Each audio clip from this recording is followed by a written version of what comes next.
Guys, thanks for tuning in. This is the first episode of Let's Talk Spoilers here on the FlixFrog channel. I am in my new studio where I'm going to start shooting most of my shows, so bear with me. It's pretty much all black right now, but I'll do my best to fix it up. Today, we're going to talk spoilers for Thor Ragnarok. And as you see, I got my Marvel shirt on here today. I love the Marvel movies, but I'm not biased. I also love DC movies as well. I own them all. I got some examples right here. I own the first two Thor movies, Thor and Thor: The Dark World, which are good in their own ways. But when it came to Thor Ragnarok, I was super excited. That first trailer, I was like, man, this is the best trailer Marvel has put out in a long time. Yes!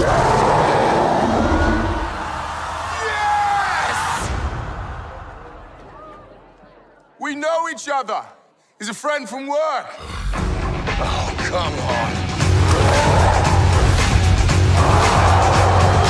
on. And went to the theater the other day with my wife, and we checked it out, and it was good. It was not great though.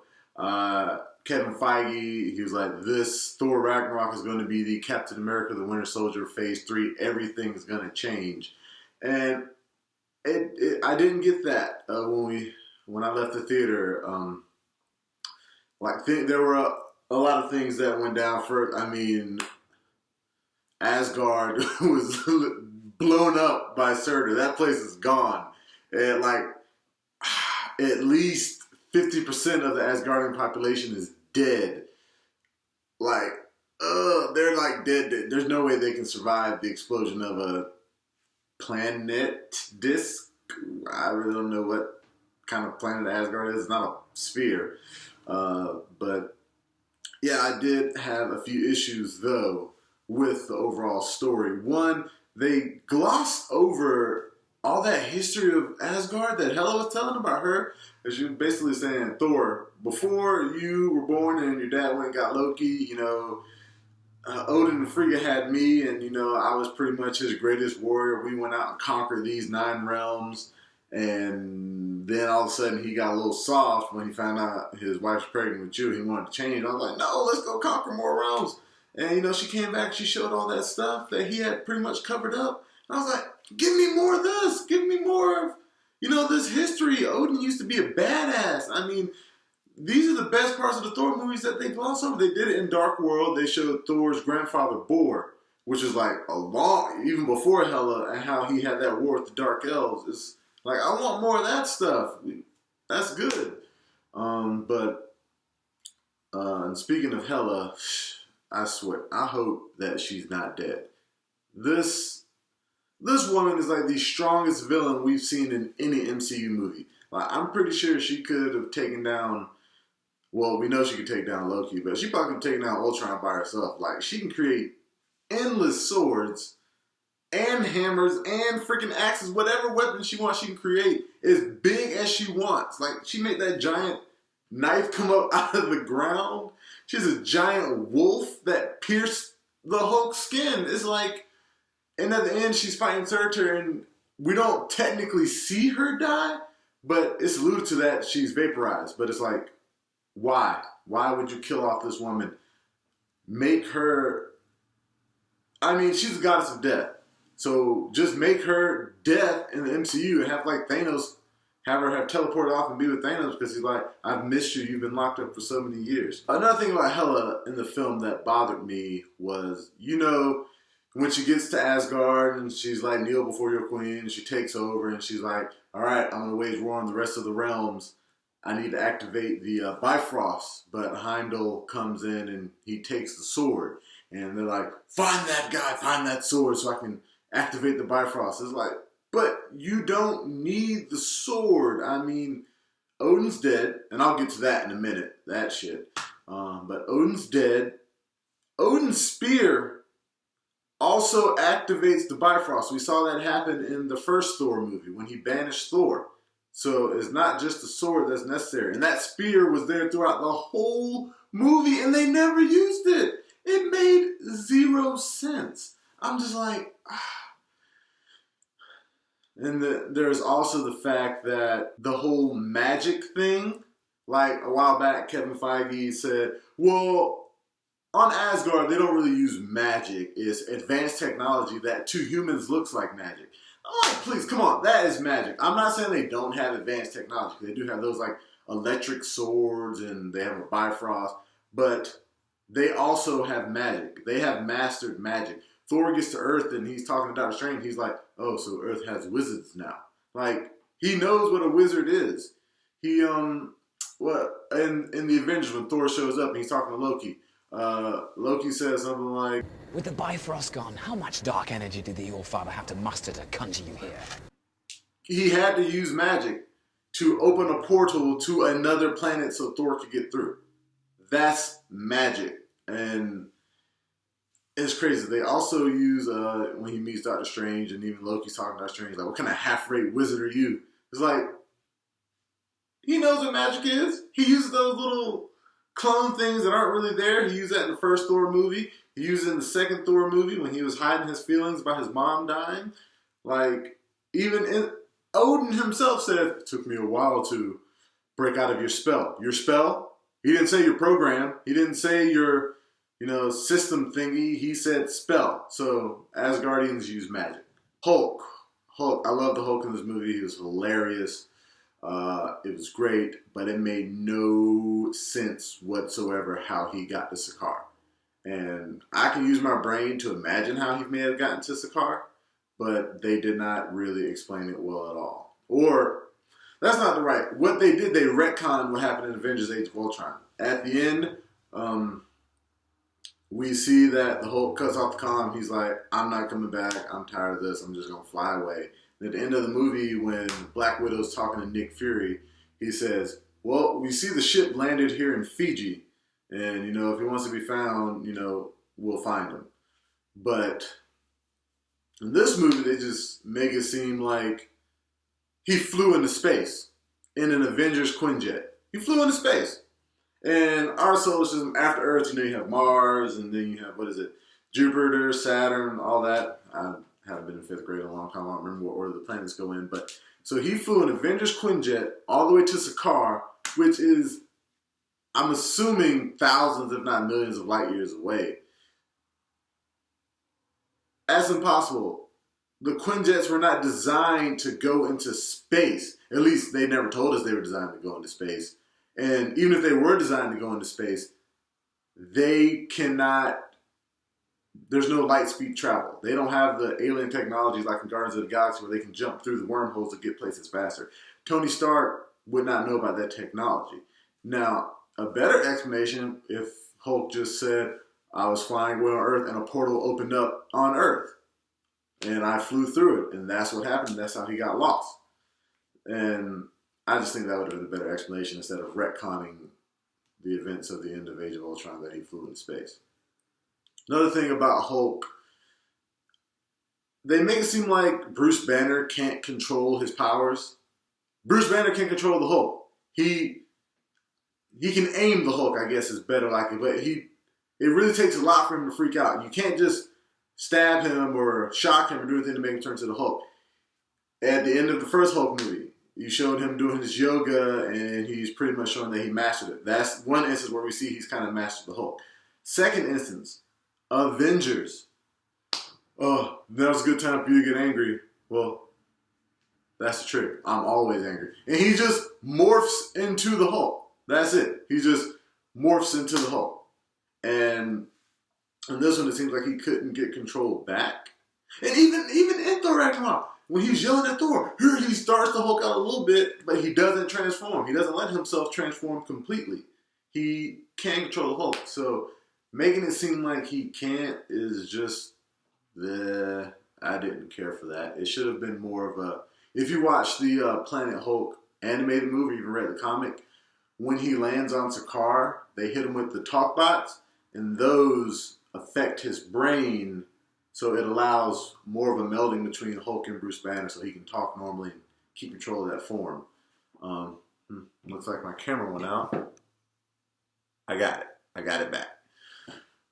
One cool thing, I guess, confirmed in Thor Ragnarok is that vampires exist in the MCU. Now, this is confirmed by Korg when he has that pitchfork trident thing. He said, Thor, hey, you want to win one of these? And he's like, nah, no thank you. He said, yeah, I guess it really wouldn't help unless you're fighting like 3 vampires at the same time. So how an alien rock being would know what a vampire is, I guess in the MCU, vampires are an alien race that possibly can infect humans. But hopefully this isn't a throwaway Easter egg, and we do get some more stuff about vampires in the future of the MCU. I mean, Blade, I understand you can't really make a non-rated R Blade. You can, but nobody wants to see a non-rated R Blade movie in the MCU. Put that shit on Netflix. That, if you think Black Panther is going to do well, a Blade Netflix series is going to do way better than a Luke Cage Netflix series. And I love Luke Cage. Another Easter egg that they kind of, or a retcon that they made, when Hela's walking through Odin's trophy room and she sees the Infinity Gauntlet, or the right-handed Infinity Gauntlet, and he's like, oh, what's his name? Scourge. He's like, oh, what's that? And she's like, it's a fake, and just knocks it over. Really? Kevin Feige, what's going on, man? A few years ago, when people started mentioning, hey, so what's up with that Infinity Gauntlet in Odin's throne room? Oh, there's 2 Infinity Gauntlets in the MCU. And we're like, whoa, actually that makes sense, because the one in Odin's throne room was right-handed, and at the end of not Infinity War, at the end of Avengers Age of Ultron, the one that Thanos puts on is left-handed. So it's like, oh snap, so whoever way back when made 2, and I guess that gives you more of an equal chance of using the power. But her saying it's a fake, kind of like Odin, the All-Father, one of the strongest beings in the MCU, God rest his soul, is dumb enough, is not smart enough to figure out that he has a fake Infinity Gauntlet in his throne room. And even if it was fake, why would he keep it there? Why would he keep a fake that nobody can see? I understand if he had all of his trophies out for all of Asgard to see behind like some kind of laser shield, but nobody could touch it, and he just wanted people to think he had the Infinity Gauntlet. But no, it's kept in private away from people so that nobody can just go down there and get it. So there's no way that's a fake. And I hope that should throw us off. I hope Odin told Hela it was a fake. And when Loki's down there, we know he has the Tesseract with the Space Stone in it. We know he grabbed it. He looked at it. We know he grabs it. I've seen the Infinity War trailer. He has it in that, so we know he grabbed it. But hopefully he looks, and hopefully he grabbed that other Infinity Gauntlet too. Because I have a sneaking suspicion that, again, Loki's going to turn on everybody to get all the Infinity Stones. He's going to turn on Thanos and tell Thanos that's not the only Infinity Gauntlet, and he pulls it out. So that would be great. So back to Odin. Odin, he dies in this film. He dies, and he kind of turns into the fairy dust and floats off to God knows where. But they start to mourn him for a bit. But then it's over. This guy, who we've seen in the past 2 movies, their father is dead, and we really don't get to mourn him. What kind of crap is that? Like, Frigga, when she died, there was a whole scene about mourning her, and it was great. It showed how much these brothers, even though they don't care for each other that much, how much they love their mother, how much Asgard loved their mother. But when Odin dies, it's on Earth in Norway, and he's gone. And I guess eventually people find out he dies, but it's never explored further, and it hurt the movie, in my opinion, that they didn't mourn Odin more than they did. Valkyrie was great. Tessa Thompson was amazing. The fact that how in the world she ended up on Sakaar, I mean, they say she kind of like ran away, but like how? Did Odin just say, like, after, apparently what, in the movie, Odin sent all his Valkyrie to stop Hela from escaping the realm he locked her in, which we have no idea where he locked her away. He used his powers, his magic. At that point, it's magic. Because if he locked her on another planet, she's going to find her way off another planet. But he uses magic to lock her in some kind of realm, like the mirror dimension, or the rock dimension is what it looked like, to lock her away. And I guess at one point, She got strong enough to escape, so he's like, Valkyrie, get your asses in there.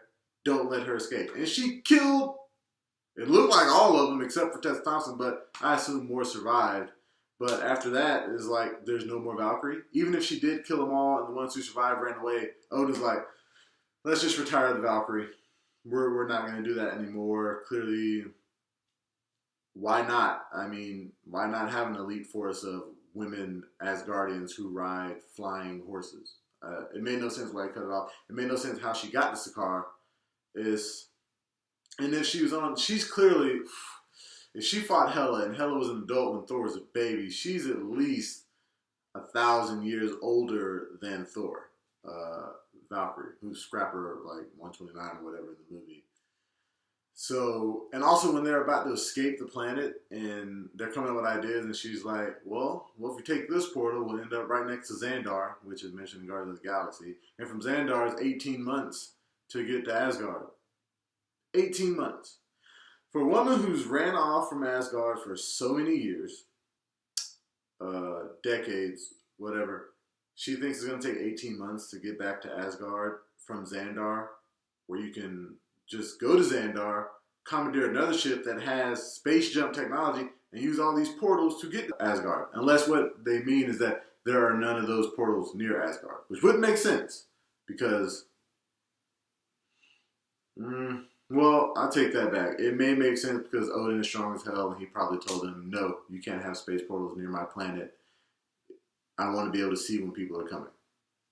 Which, you can't, because the Dark Elves showed up out of nowhere in Thor the Dark World. Speaking of Thor the Dark World, in the first Thor movie, Jane and Sif are nowhere to be seen in this film. It is a travesty. Like, one, Thor dated Jane. Thor loved Jane. In the first movie, remember, Loki making fun of her is like, you really fall for this human woman? Like, you're going to outlive her. It's a heartbeat. She's going to die one day and you're still going to be nice and young. And he, like, scoffs at him. But basically, in this, you're proving that Loki was right. Like, Thor's probably like, oh, well, Jane's going to dump me, you know, and outlive her anyway, blah, blah, blah. But why would you? It's like they try to force the relationship. He didn't have a relationship with Valkyrie in the movie, and they didn't really have. They were more like friends and not lovers. But Marvel's trying to, well, let's change it up from the comic. Let's make Hulk get with Black Widow, which is the dumbest thing ever. They need to bring back Liv Tyler as Betty, because that is his one true love, hands down. But there's no Jane. There's mention that she dumped him, but no Jane. It would have been great if he's in New York, if she's the one bumped him. Thor, how have you been? Like, they can be broken up, but not even showing her. It's terrible. Also, Sif, nowhere to be seen at all. The other Warriors 3 get killed, and it's like, they're dead. Do we care? No, we don't care. Thor doesn't get to mourn. Nobody gets to mourn. And it's because these are dark events, and they wrapped it in comedy, and it wasn't the best. But Sif, hopefully she's just out on another mission, and we see her in Infinity War. But if she's not in Infinity War or the second Avengers movie after Infinity War, maybe they need to bring back the one shot to say what she's doing. Hopefully she's on a mission somewhere. But she'd be on a mission for Loki, which is interesting. But I don't think she would know Loki was Odin, unless she found out and Loki banished her too. But that is all I have on Thor Ragnarok. Thank you for tuning in to the first video of Let's Talk Spoilers. Please like, share, and subscribe to the YouTube page. Please leave comments below if you have any suggestions. If you want to write to me personally, you can email us at contact@flixfrog@gmail.com. You can find me on Instagram and Twitter. The blog is @flixfrog. I'm @movieguru23. Thank you guys, and you have a great day.